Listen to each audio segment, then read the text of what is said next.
This reaction is all to be charismatic, even as an introvert by testing liberal.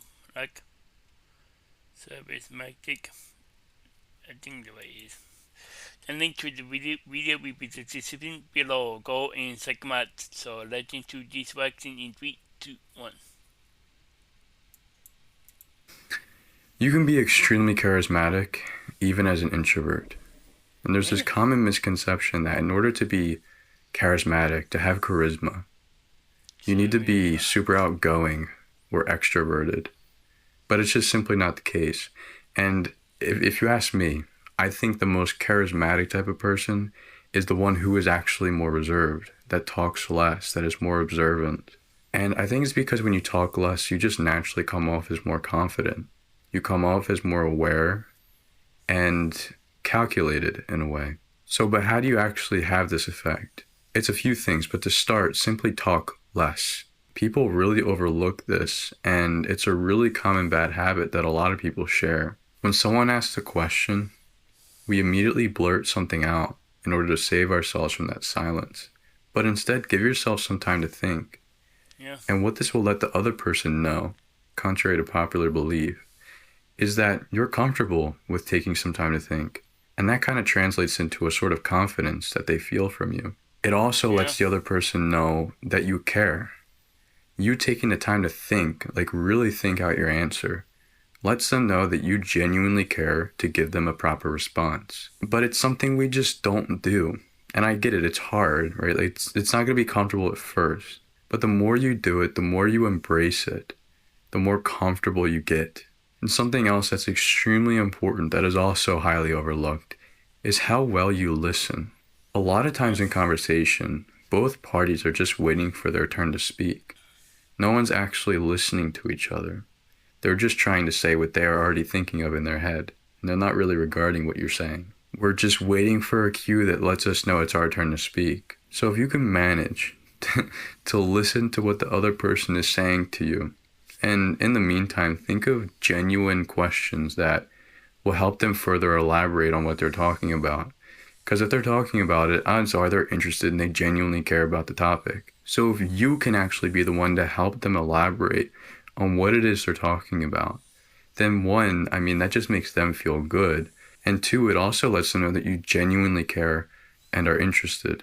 But to be honest with you, none of this matters unless you have proper body language.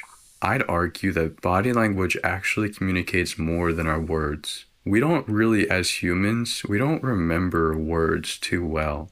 Instead, we remember things more like behavior, mannerisms, and just really how people make us feel. And I don't think I have to be the one to tell you this, I'm sure you already know, but body language communicates a lot of feeling. Our subconscious mind picks up on these body language cues, like if someone's standing square to us, or if they're tilted to the side, if they're looking down and straight at us versus if we're looking at you with a tilt.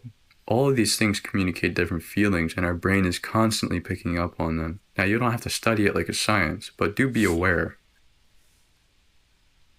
Now, we've understood that it's beneficial to talk less. But when you do talk, speak with conviction. I can't tell you how impactful it is when you speak from the heart and you speak with belief. And trust me, people also pick up on this. In a world where things are just all regurgitated information, everyone's just trying to be correct and right. It's not about being right. It's about being real. And the more comfortable you can get, the more confident you can get in being real, speaking authentically and from the heart, these will help you speak with conviction. And that creates a connection with someone that you just can't replicate. And this is a skill that needs to be trained. It's going to be difficult at first to really be vulnerable and let your feelings come through in the way you speak. But like I said, it's a skill. So you can train it and you will get better with time. So really, you don't need to be this super extroverted person. You don't need to talk a lot. You don't need to be super outgoing. You don't need to lead the room. To put it simply, you need to embrace silence, learn to be comfortable in taking a second to think about what you're saying, as well as practice good body language. and really mean what you say. Speak with conviction. And that's really it. I think the simpler you make this, the more charismatic you can become.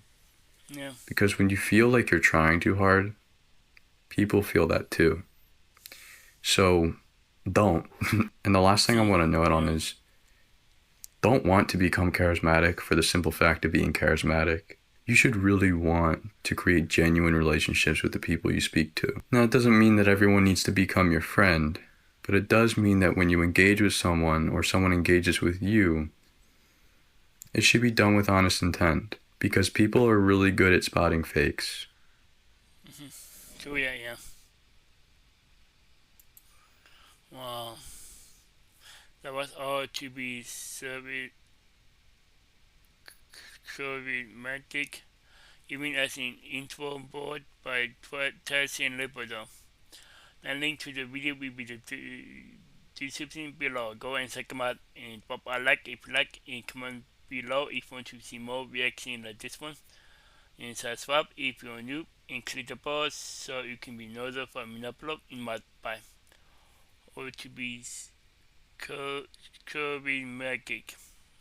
Wow.